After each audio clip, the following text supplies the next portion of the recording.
नमस्कार दोस्तों, स्वागत है आप सभी का उत्तर प्रदेश के सबसे बड़े न्यूज चैनल में। तो चलिए दोस्तों, नजर डालते हैं उत्तर प्रदेश के टॉप 25 मुख्य समाचारों पर। के साथ साथ हम बताएंगे वृद्धा पेंशन स्कॉलरशिप, सोने चांदी के भाव और केसीसी लोन कब तक माफ हो सकता है और मुफ्त राशन, प्रधानमंत्री आवास योजना का अगला लिस्ट कब तक जारी हो सकता है और साथ ही में बिजली बिल कब तक जमा करने पर मिल सकती है बड़ी छूट। इससे पहले आप लोग चैनल पर नए हो तो चैनल को सब्सक्राइब करके बेल आइकन को जरूर दबा दीजिएगा और साथ ही में ये भी बताइएगा कि आप किस जिले से हैं, जिसकी मदद से हम लोग आपके जिले की न्यूज आप तक पहुंचा सकें। तो चलिए नजर डालते हैं आज के मुख्य समाचारों पर।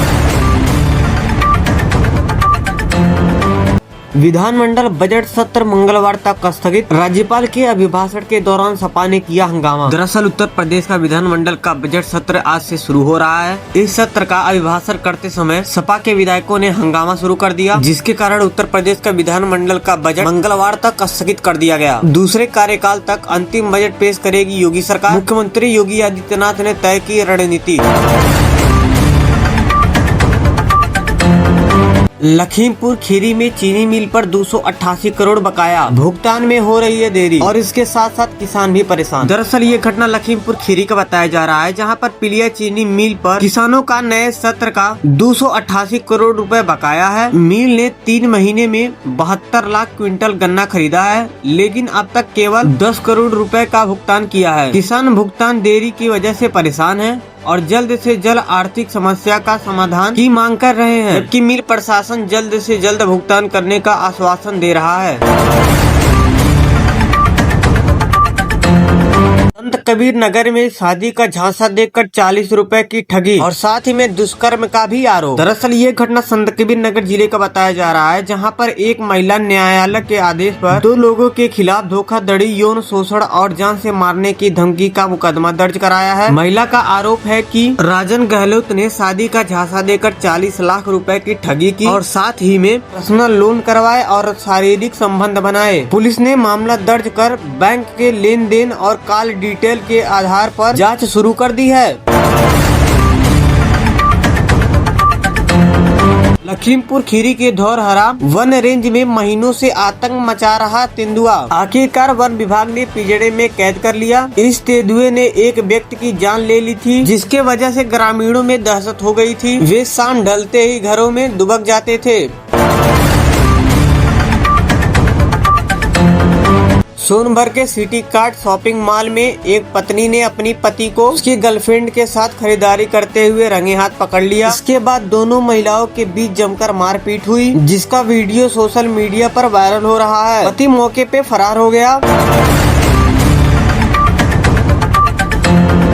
फसल में कीटनाशक और मामूली परेशानी में एंटीबायोटिक बिना सोचे समझे प्रयोग बढ़ा रहा है खतरा। फसल मथुरा में खेतों में कीटनाशक और मत्स्य पालन में एंटीबायोटिक का अत्यधिक प्रयोग मानव स्वास्थ्य पर गंभीर प्रभाव डाल रहा है। इससे खाद्य पदार्थों की पोषक और गुणवत्ता घट जाती है, बीमारियां बढ़ रही हैं और दवाओं का असर कम हो रहा है। विशेषज्ञों का मानना है कि यह समस्या किसानों को सही मार्गदर्शन न मिलने और बाजार के दबाव के कारण बढ़ रही है, जिसके कारण खाद्य सुरक्षा पर सवाल उठ रहे हैं। बरेली और बीसलपुर रोड चौड़ीकरण के लिए 500 करोड़ रुपए की विस्तृत परियोजना रिपोर्ट शासन को भेज दी गई है, जिसमें 32 किलोमीटर सड़क को 7 से 10 मीटर चौड़ा किया जाएगा। तकनीकी और वित्त समिति के मंजूरी के बाद काम तेजी से आगे बढ़ेगा। इससे वाहनों की आवाजाही सुगम होगी और रफ्तार बढ़ेगी। अमरोहा पुलिस मिशन शक्ति के तहत बच्चों को अपराध से दूर कर शिक्षा की मुख्य धारा से जोड़ रही है। एक घटना से प्रेरित होकर पुलिस ने स्कूल से वंचित बच्चों को पहचान कर उसे सरकारी स्कूलों में दाखिला दिलाना शुरू कर दिया है। नवरात्र तक करीब 500 बच्चों को शिक्षा देने और शिक्षित करने का लक्ष्य है, जिसके लिए पुलिसकर्मी किताबें, कापियाँ और बैग भी उपलब्ध करा रहे हैं। मुख्यमंत्री योगी आदित्यनाथ ने लखनऊ में जनता दरबार के दौरान नागरिकों की समस्या सुनी। हापुड़ के सैनिकों की अपनी जमीन पर अवैध कब्जे की शिकायत की, जिस पर सीएम ने तत्काल कार्रवाई करने का निर्देश दिए हैं। उन्होंने प्रदेश वासियों की सेवा और सुरक्षा के प्रति सरकार की प्रतिबद्धता दोहराई है। सीएम ने बच्चों को मन लगाकर पढ़ने और मोबाइल से दूर रहने की सीख दी है। मुख्यमंत्री योगी आदित्यनाथ ने विधान भवन में बजट सत्र से पहले विधायकों के लिए स्वास्थ्य शिविर का उद्घाटन किया। केजीएमयू के डॉक्टर इसमें स्वास्थ्य परीक्षण कर रहे हैं। सीएम ने कहा स्वस्थ दिनचर्या हर नागरिक का अधिकार है और सदस्य को तनाव मुक्त रहना चाहिए। उन्होंने सभी से इस सुविधा का लाभ उठाने की अपील की।